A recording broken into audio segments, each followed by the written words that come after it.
Bismillahirrahmanirrahim. Alhamdulillahirabbil alamin wa bihi nasta'inu ala umuri dunya waddin wassalatu wassalamu ala asyrafil anbiya'i wal mursalin sayyidina Muhammadin wa ala alihi wa ashabihi ajma'in, amma ba'd.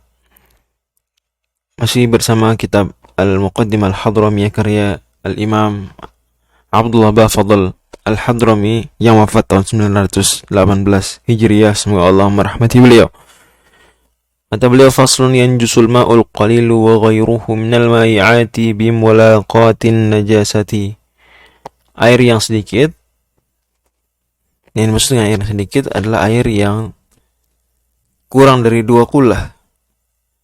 Walaupun tentu para ulama Syafi'iyah memberikan toleransi, karena ketika menyebutkan tentang definisi air banyak, mereka katakan khamsumi'ati ritlin baghdadiyin takriban takriban, dan batas toleransinya adalah 2 ritel. 2 ritel berarti kalau 2 kullah itu 500 ritel ya. Para ulama Syafi'iyah, misalnya Al-Imam Ibnu Hajar Al-Haytami dalam Al-Manhajul Qawiyyin, juga dalam kitab-kitab lainnya ulama Syafi'iyah sebutkan, maka kalau kurang daripada 500 ritel, kurangnya hanya 2 saja, 2 ritel, berarti 498 ritel, ini masih air banyak, masih al-ma'ul katsir.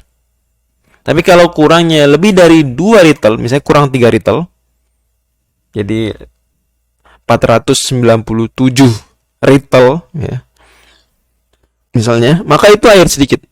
Berarti 497 ritel itu air sedikit, 498 ritel itu masih banyak. Nah, kalau kita sudah konversi ritel ke liter kan, ambil sederhananya adalah 2 kula atau 500 ritel tersebut adalah 200 liter. 200 liter. Berarti 500 ritel sama dengan 200 liter, maka kita dapat bahwa 1 ritel itu 0,4 liter. 1 ritel 0,4 liter, maka berarti 2 ritel 0,8 liter. Berarti batas toleransinya air banyak itu kan 200 liter. Air sedikit berarti kalau mau kurang dari 200 itu masih ada toleransi. Kurang 0,8 liter dari 200 itu masih banyak. Ya, berarti kalau misalnya 9,2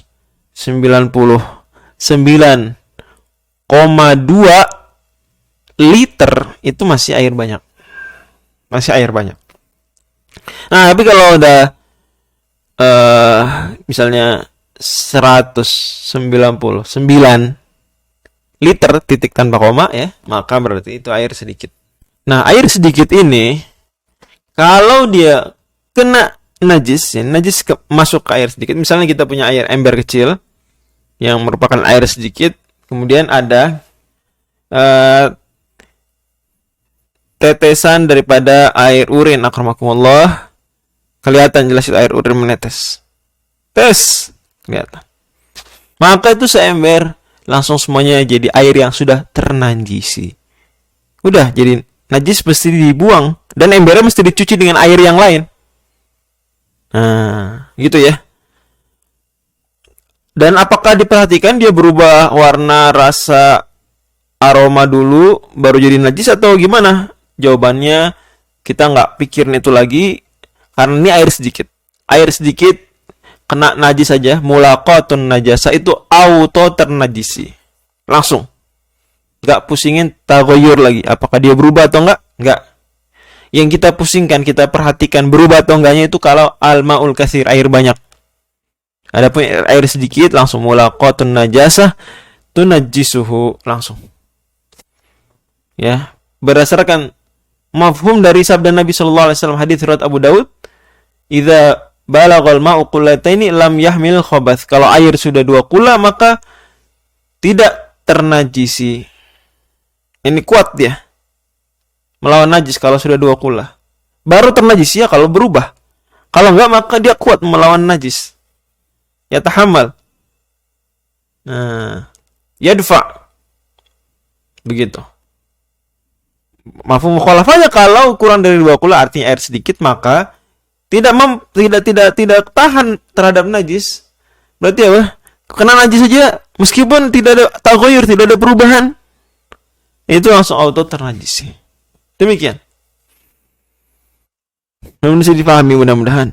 Tapi ingat, ini kalau kemasukan najis ya. Kalau kemasukan air mustamal enggak. Ya, masukkan air mustamal setetes ya enggak. Tetap airnya mensucikan. Atau kemasukan, ya kita bahas ya. Kemasukan sesuatu yang tohir, baru kita perhatikan taghayyurnya. Hati-hati. Kalau kemasukan sesuatu yang najis, air sedikit, kemasukan sesuatu yang najis, itu tidak diperhatikan taghayyurnya. Langsung dia berubah jadi najis. Tapi kalau air sedikit, kemasukan sesuatu yang suci, tohir, kita perhatikan berubah atau enggaknya. Kalau tidak ada perubahan berarti, masih bisa dipakai untuk bersuci. Demikian. Sudah dibahas ya, taghayyur yasir tersebut. Lanjut, wa ghairuhu minal mai'ati, begitu juga hukumnya sama selain dari air mutlak, air putih ya, selain daripada H2O yang berupa cairan. Misalnya apa? Misalnya madu, apalagi minyak, kecap, sambal gitu ya. Kemudian susu, cuka. Nah, ini seperti ini. Dia ketika kemasukan najis, auto ternajisi semuanya, sekalipun dia banyak. Jadi kalau kita punya susu satu kolam renang, jadi kita punya kolam renang, kita isi semuanya dengan susu. Kemudian mohon maaf, akramakumullah, ada yang memasukkan najis ke dalam kolam susu tersebut, maka semua susu di kolam tersebut ternajisi. Apa harus berubah dulu? Enggak nunggu perubahan. Al-mai'ul katsir kal-ma'il qalil. Dan landasan para ulama Syafi'iyah terhadap hukum ini adalah dua hal. Yang pertama, karena al-mai', cairan selain air putih, itu tidak punya kekuatan pensucian. Nggak punya mereka. Sehingga ketika masuk najis mereka nggak kuat untuk menahannya. Kalau air masih kuat, jadi ketika dia banyak, al-ma'ul katsir, kemasukan najis masih kuat ya. Baru ternajisi kalau ada taghayyur, kalau perubahan. Tapi kalau mai', cairan biasa, ini nggak punya kekuatan tersebut. Kemasukan najis, langsung ternajisi. Mau berubah nggak berubah, ternajisi. Kemudian landasan kedua adalah karena mai', cairan selain air itu mudah untuk dijaga dari kemasukan najis. Memang ada orang ya punya susu satu kolam nggak ditutup, itu ya lagi ya juga susu sekolam ditaruh di kolam itu juga nggak kebayang sih. Ada di kenyataan ya. Jadi kalau cairan-cairan selain air itu biasanya terjaga. Tapi kalau air kan enggak. Ya kita punya danau, punya ada air di kolam ya, kolam ikan misalnya. Ya kan susah ditutup.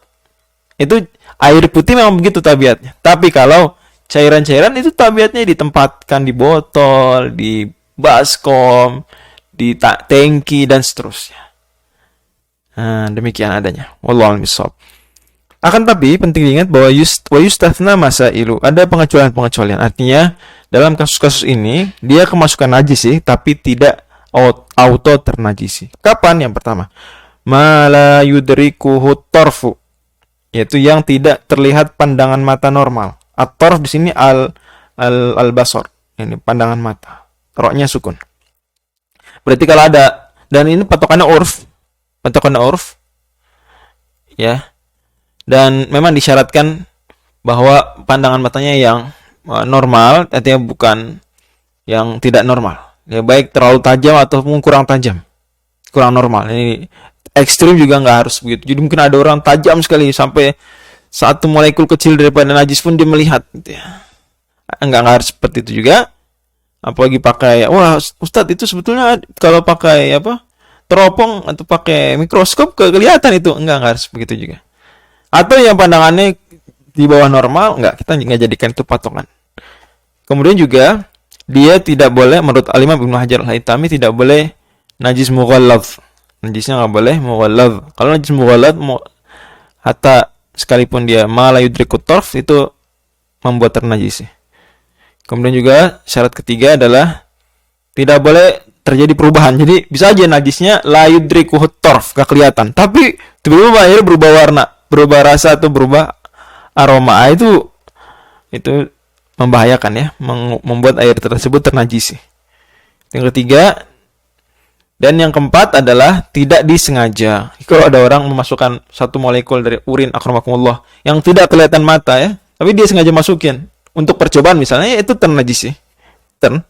Empat nih penting. Landasannya kenapa ini dimaafkan? Ya karena masyaqqah, sulit. Ya.